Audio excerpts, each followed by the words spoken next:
All right, in this video, we're going to look at the three minor forms of spectroscopy.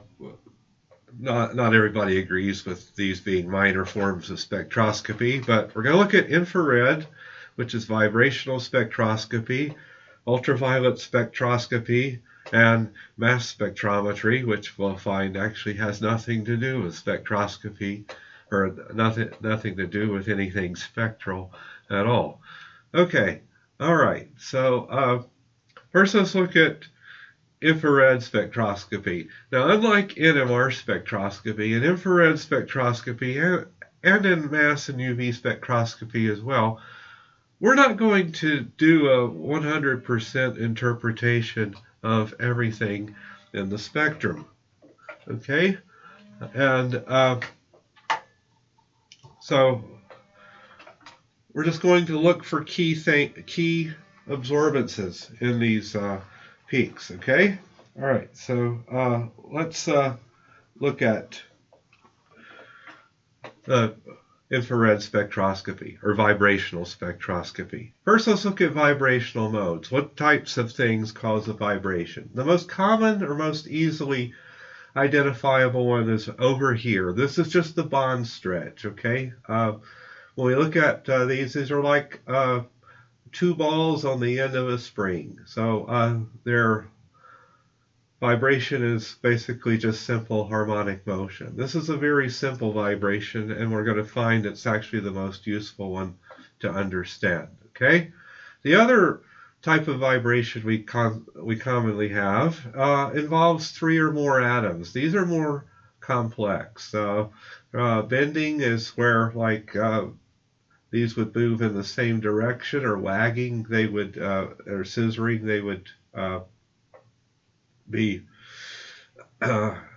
just coming apart. Okay, sorry. Let's see. And how do I, let's see. So a bend, how would that differ? Let's see. Okay, I need to set up the pen here. Sorry. Okay, all right. Let's change the color here too. Okay. Make it something a little friendlier.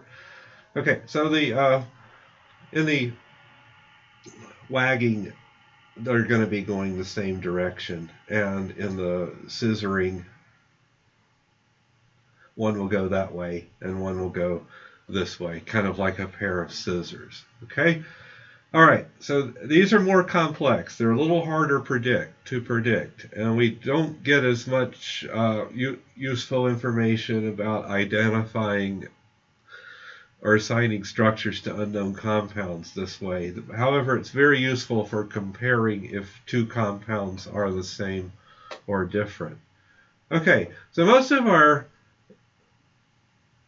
diagnostic information is going to come from bond stretches in this class, and here's an equation called Hooke's law for basically two things vibrating on the end of a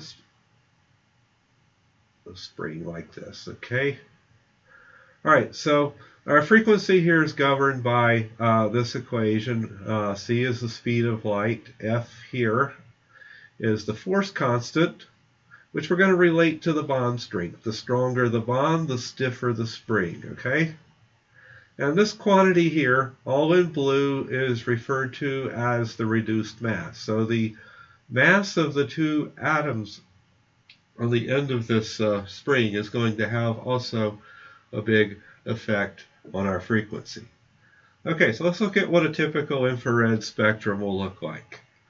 All right, and for organic compounds, we're going to be interested in the region between 4,000 wave numbers. We're going to use wave numbers, or centimeters to the -1, as our unit.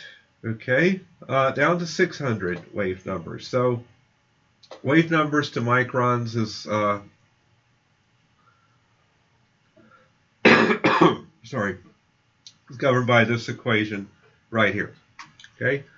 Wave numbers is 10,000 over the wavelength in microns.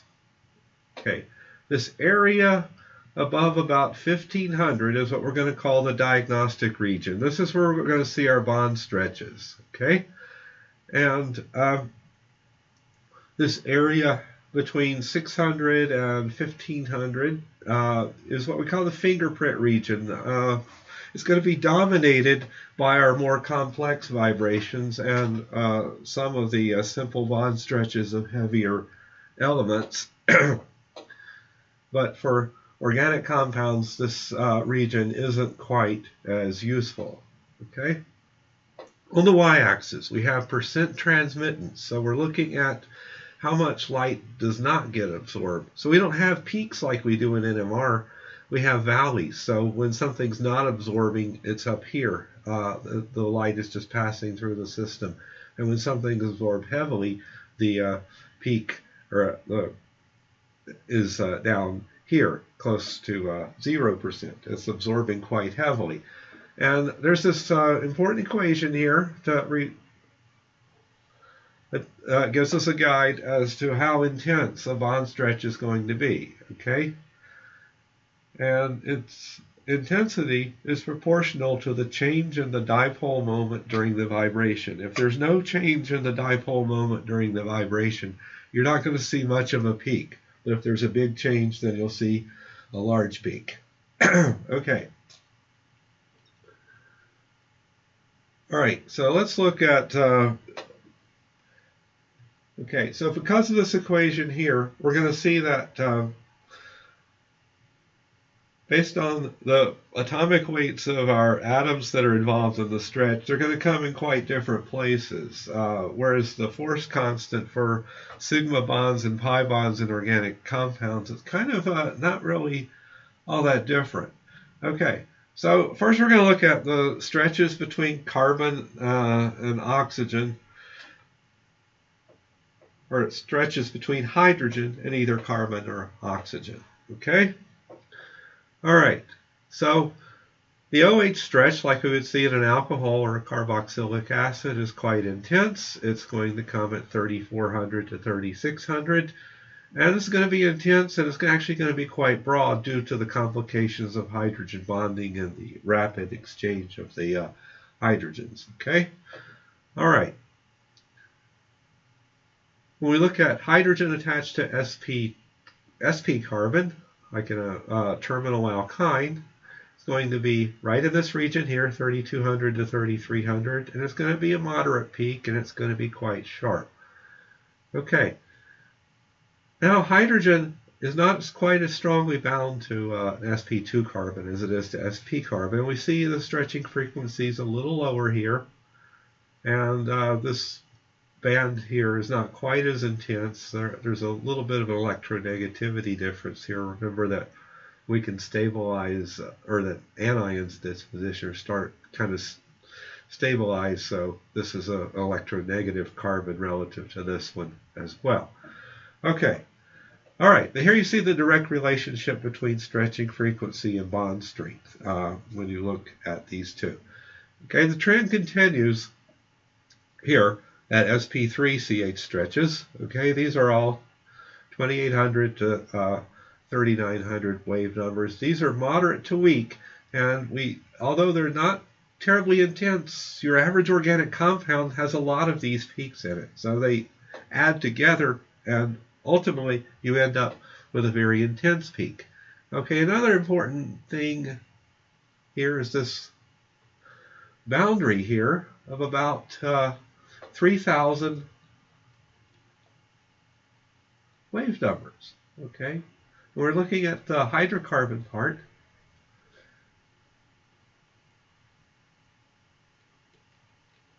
Say that above 3000 we have an unsaturated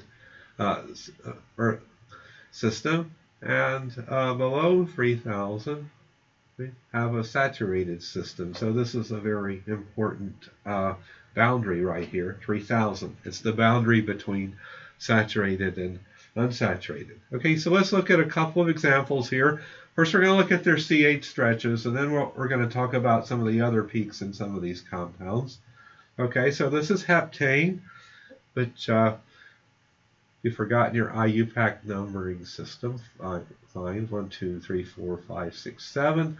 Okay, so there's no double or triple bonds in heptane. What you see here is that if we, I wish I had a way to get a ruler here, but if we went straight up from 3000, we would see that all of the absorptions are below 3000. Okay, and this is indicative of an unsaturated or a saturated system like we have in heptane.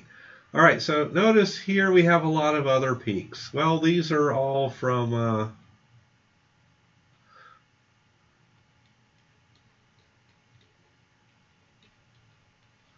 more intense bending modes. Okay, I don't know why this Boston sign is here. Sorry about that. It's going to be with us apparently for all time in this video. I'll try to see what is causing that. All right, here's one heptene. Okay, same compound, but it now has a double bond at the end. Okay, so we now have three distinct hydrogens that are attached to sp2 carbon.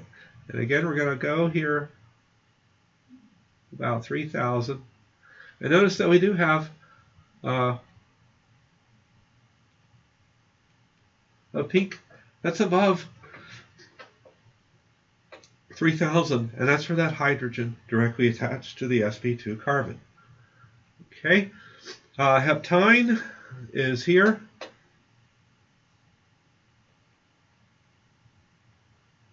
One, two, three, four. Okay, and this has hydrogen attached to sp carbon right here, way above 3000 at about 3200 wave numbers. Okay, all right, and here we have actually a rather intense peak as well, and this is the OH peak of 1-heptanol. Okay, so this is our OH stretch, and notice it's quite intense and broad as we predicted. Okay, so let's look at some of the other stretches. Okay, so we're going to have triple bond stretches occur in different regions than double bond stretches because the triple bonds are much stronger than the double bonds. Okay, and which are much stronger still than the single bonds. Okay, so the triple bond stretches that we're going to see that are important are carbon-carbon triple bond stretch, which is 2100 to 2200 wave numbers. This can be moderate to weak, okay? And the reason it's weak is, of course, because we're stretching two identical atoms here. We're stretching two carbons, and there's no electronegativity difference, okay? With a terminal alkyne, there is a lack of symmetry, so those peaks are going to be much larger than the peaks that you see in internal alkynes, which look, depending on how symmetrical they are, you may not actually see this band here. Okay, you can't. It's not always available. Sometimes it's so weak that you can't even see it. Okay, the carbon-nitrogen triple bond stretch is much stronger. It's extremely sharp, and it occurs in this region here. Okay, our double bond stretches that are important to us include the carbon-oxygen double bond stretch, 1650 to 1800. In this chapter here, we're going to just treat all COs as being kind of equal, but the way the book is organized, as we get to discuss the chemistry of different types of C double bond O compounds, we'll also further refine the discussion of their predicted infrared properties. Okay, just like before, the CC double bond stretch of an alkene is not necessarily all that intense. It's moderate to weak, and in an aromatic system we typically have the band split into two bands around 1600 and 1500. Okay, the single bond stretches occur in the fingerprint region, and they're often hard to distinguish between these more complex bending, scissoring, etc. vibrations. All right, so let's go back and look for the C triple bond and the C double bond stretches in the compounds we previously looked at. All right, so right here in heptine, we have the carbon-carbon triple bond stretch here. Since the two ends of this alkyne are fairly different in the terminal alkyne, we see a relatively intense invisible stretch. Okay, and here we're seeing the carbon-carbon double bond stretch. Okay, and again, this double bond here, two ends of it look quite different, so there's a reasonably intense carbon-carbon double bond stretch right here. You may wonder, what is this band here? This is something we commonly see in infrared spectra. It's about 1800. Well, at exactly half of this, we have an extremely intense band down here, some sort of out-of-plane bending band is what I think this is. And this is about 2 times this. This is called a harmonic overtone. And this is a common feature that complicates the appearance of infrared spectra. Okay, all right. All right, so let's look at some other compounds that now we're not going to be looking specifically at their CH stretches, but we're going to look at for the other ones. Okay, so here's a nitrile, heptane nitrile, and here we see the very intense C triple bond C stretch. Since there aren't any hydrogens at any of the unsaturated carbons here, we see that all the CH peaks occur below 3000 here. Quite intense is the C double bond O stretch. Okay. And again, there's all the hydrogens here attached to sp3 carbons, so you don't see much of the, all the CH stretches are below 3000. Okay. Let's look at a problem here. Again, pause the video and do this problem yourself, but match up the compounds with the spectra. All right, so I'm going to go ahead and do this. On the next slide is just the answers, but I'll just mark up this one here.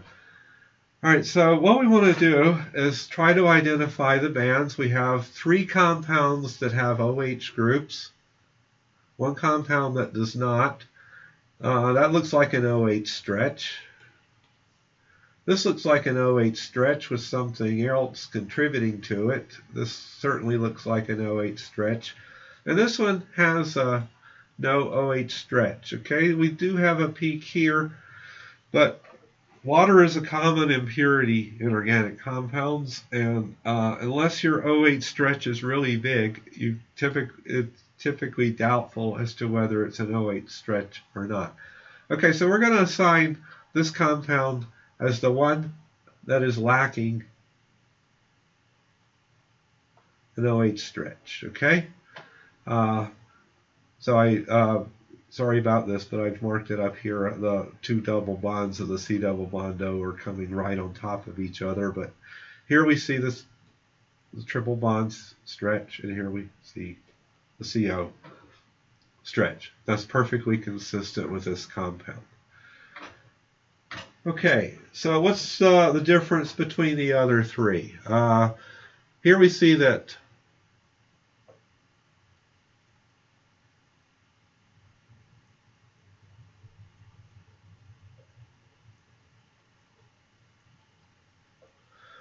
this is predicting that all our CHs are going to be above 3000. This one predicts that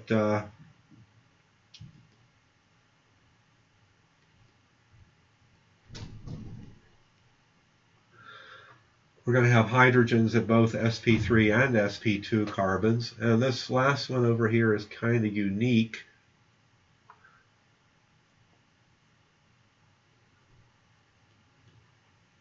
Where we have hydrogen at sp carbon. Okay, all right, so what is this mean? We're going to have to see something at around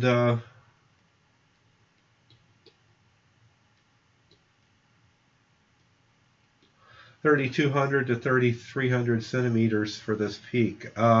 This is really the only one that seems to have that. Okay. And further verifying is the fact that this is the only one that has a peak in this region between 2,000 and 2,500 for the C triple bond C. So we're going to assign this one to this compound.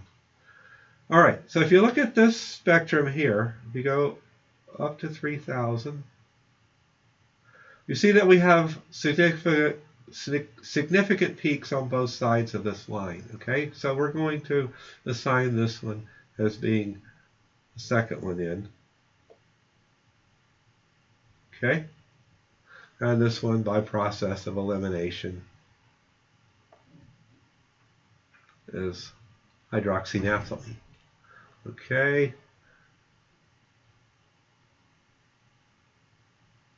And what you see here, my line's not really that great, I know that, but most of the action here is coming above 3,000, so that's consistent with that structure. Here is just the answers in a neater fashion. Okay, let's look at ultraviolet spectroscopy, which is electronic excitation. We don't use this type of spectroscopy quite as much for compound identification for the simple reason that a lot of organic compounds don't have any peaks. And when we look at the peaks, we're going to see that they're very broad and they're not very well distinguished. So it's hard to get detailed structural information from an ultraviolet visible spectrum. Okay, so this is electronic excitation. We're exciting an electron from its ground state configuration to the next highest orbital available. We're taking it out of the highest occupied molecular orbital, or HOMO, and exciting it to the LUMO. Light in the range of 200 to 700 nanometers is what causes this absorption. Okay, and we distinguish the UV from the visible by the fact that we can see the visible. So the UV is 200 to 400, and the visible is 400 to 700.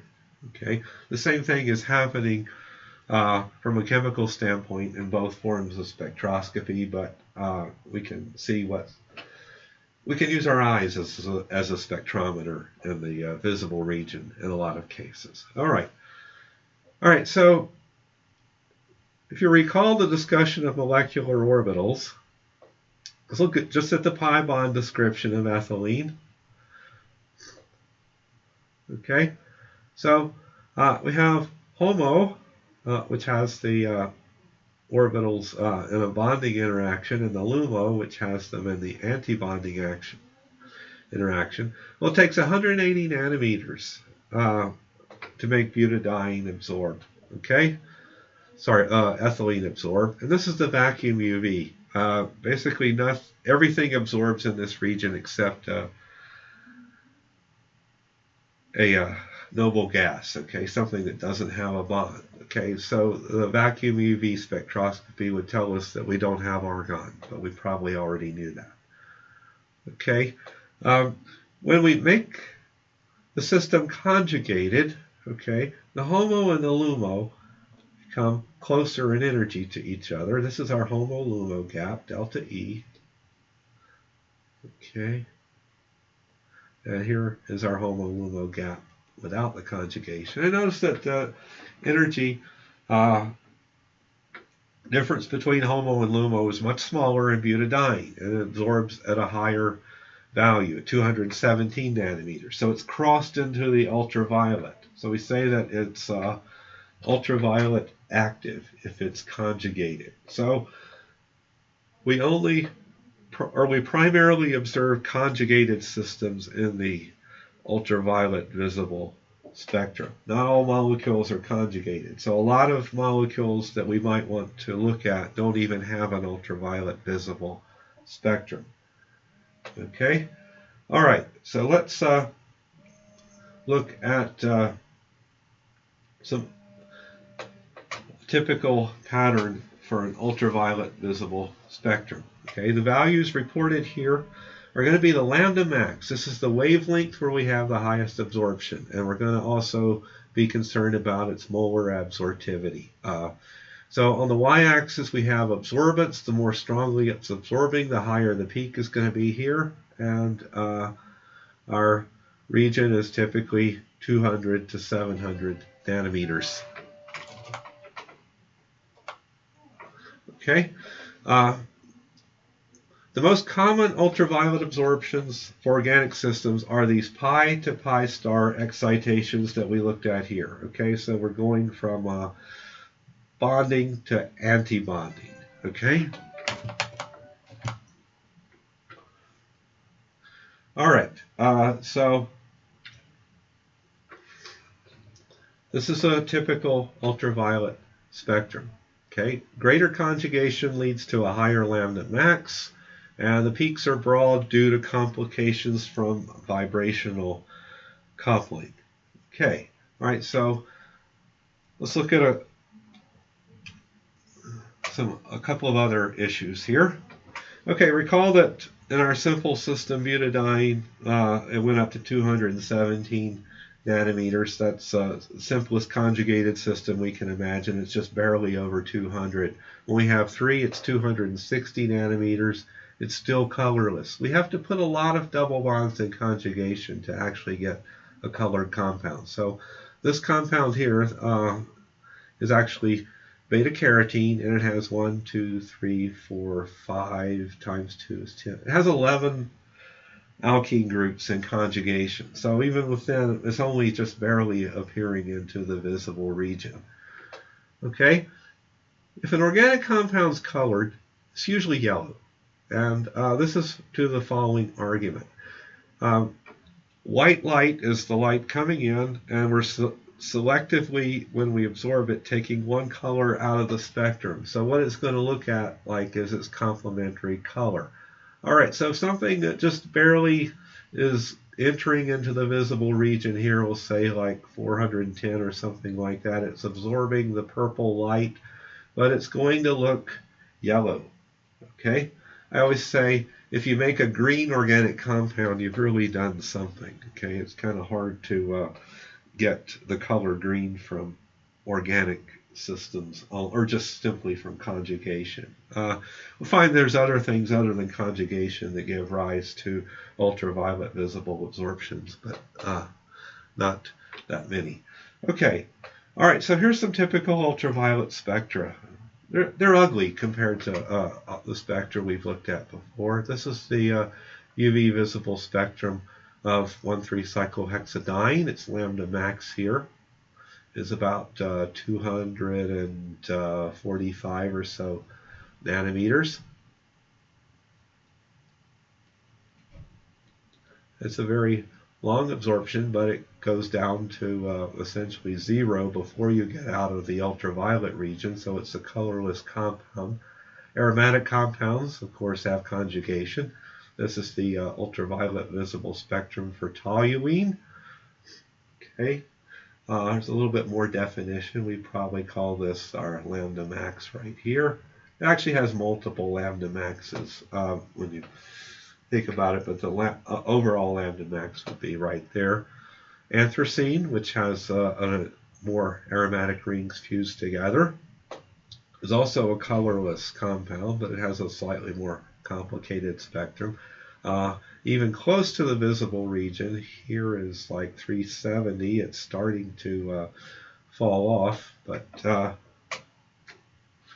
it's not till the only colored compound on this page is benzyl, and it's just this region right here is very faintly yellow colored, and that's why it's yellow, because it has that absorption right there. Okay, all right. So ultraviolet, not all compounds actually have an ultraviolet spectrum. You'll find that it's used quite extensively in analytical instrumentation. Oftentimes you'll see organic chemists will build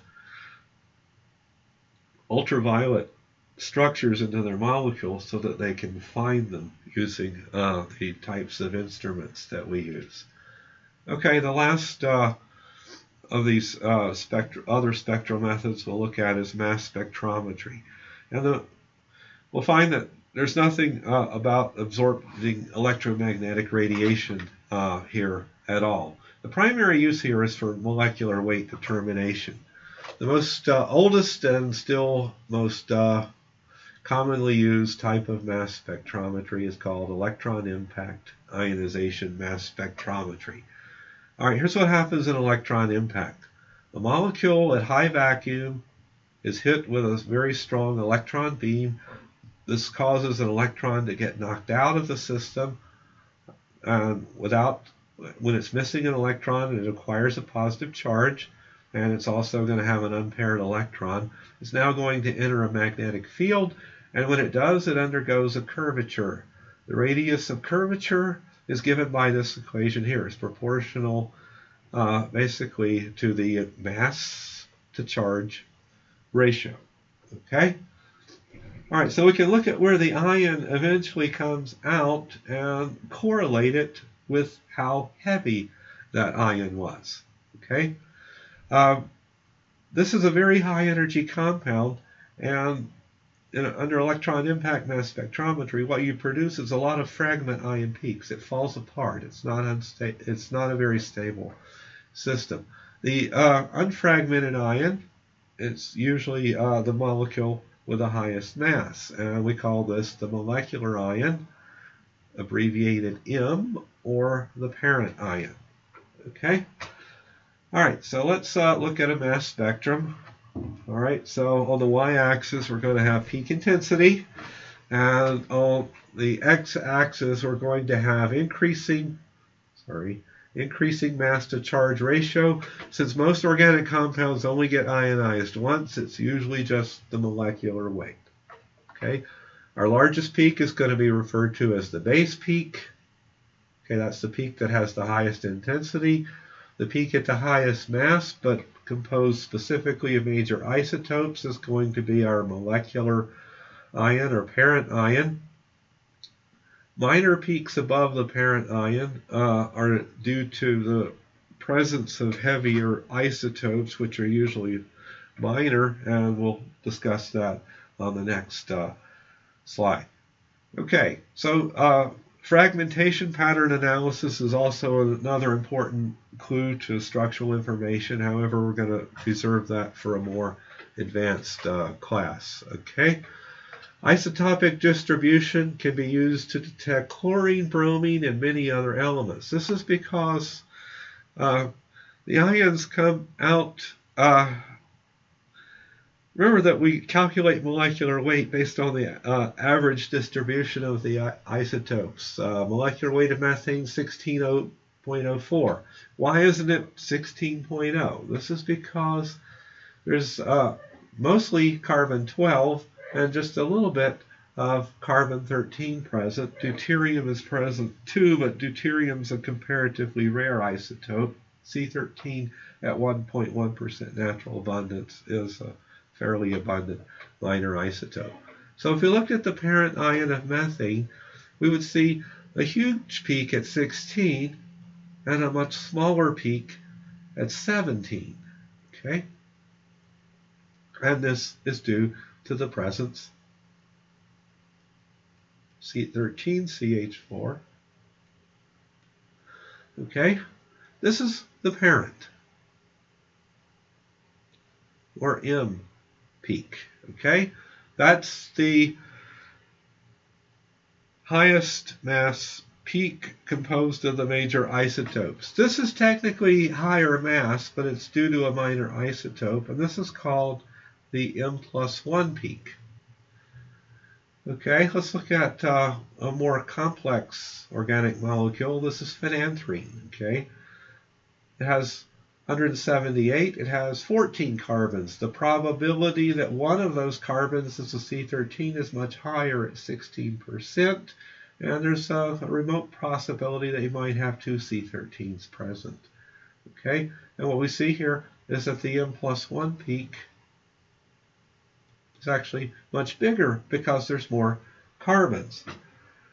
Okay, the easiest elements to detect are chlorine and bromine. We'll look at them in just a second. Let's see. Just like to say that forensics depends on mass spectrometry more than any other form of spectroscopy, okay, or any other form of analysis. So if you're ever busted for cocaine possession, I guess what you should do is look at other compounds that have the same molecular weight as cocaine and just tell the district attorney that that's what you were carrying. I don't think that'll work really because there's other ways they can analyze it. But so Brian here could perhaps get away with that if he had been clever enough to think of that at this point. All right. Okay. So chlorine. It's 75% chlorine 35, 25% chlorine 37. Bromine, its major isotope is 51% abundance, bromine 79. It's not major by much, but the fact that this is 51 and this is 49 makes this the major isotope. Okay, so if we look at the mass spectrum of chlorobenzene, see the parent ion is actually the largest peak in the spectrum. It's also the base peak. This is the M+1. This is for having chlorine 37.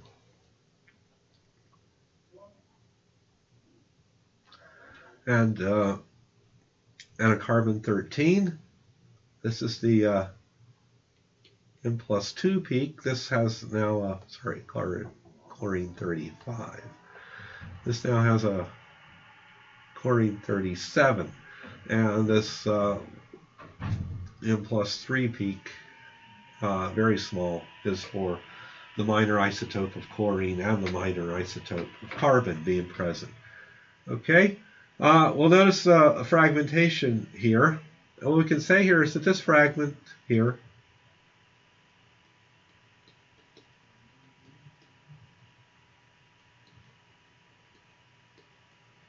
it doesn't have any chlorine present because there's no M+2 peak.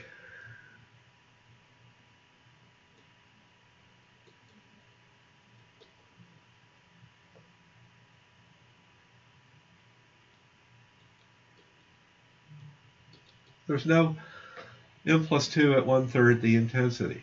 Okay? Let's look at bromobenzene. Here, this is our apparent ion. And this is our M+2. Notice that they're pretty nearly equal in size. This is actually their relative abundance. They're not the base peak here. This is the base peak, this fragment ion right here. It's actually the same as the one over here, which I think is just a phenyl group. But here we see M and M+2 in approximately a 1-to-1 ratio.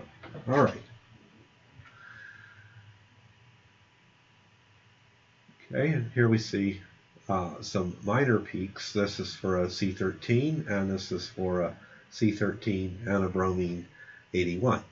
Okay?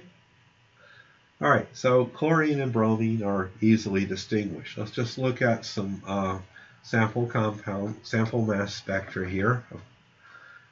All right, so this compound here, here's our parent ion. Sorry, I cut off the scale here. But we can, if we look at the fragments, we can say that this fragment does have bromine present because the two peaks are coming in a 1-to-1 ratio, whereas this fragment here has no bromine. Okay, this one doesn't have any chlorine or bromine. If you look at the difference between here, this is a M-45, which is the loss of this whole group right here. That's a common fragment. Again, studying fragmentation analysis is something we're going to save for the more advanced class, but there are some of them that we can readily predict. Okay, This one, here's our apparent ion here, and M. Sorry, my target is a little off there. That's M. This is M plus 2. So this has a molecular ion at 150, molecular weight probably 150.5, something like that. If we look at some of our fragment ions, we can probably say that this one has chlorine, and this one has chlorine present, but this one has, our base peak has no chlorine. Alright, so this is where I'm going to end this video. The last one, there's one more video in the spectroscopy chapter, and that concerns putting all this information together and coming up with a unique structure. Okay? Alright, so this one will end here. I think that's where it ends. Yeah, okay. Alright, so let's just end this.